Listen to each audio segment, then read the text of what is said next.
তো গাইজ আমরা এসেছি একটা জায়গা, নতুন জায়গা, এটাকে বলে খালপাড়। তো দেখতে পাচ্ছ জায়গাটা কত সুন্দর একটা ভিউ। তোমাদের আগের দিকে নিয়ে গিয়ে দেখাচ্ছি। তো এদিক দিয়ে অনেক লোক পারাপার হয়, 3টে রাস্তা আছে, ওই দিক দিয়ে একটা, এই দিক দিয়ে একটা।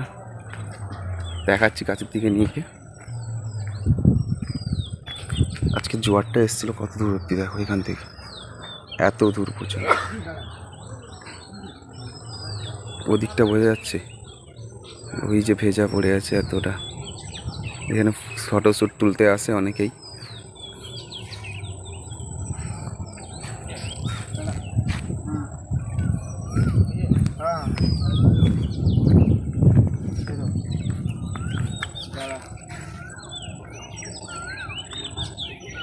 দাঁড়া করবি শাহরুখ খানের স্টাইলটা দেখ।